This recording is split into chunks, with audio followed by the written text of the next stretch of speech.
You know, I just realized that I don't even know the name of the city we're in.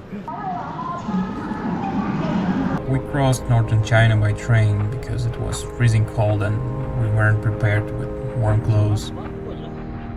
Later, trains became a great way to understand the life of local people and learn a few Chinese words.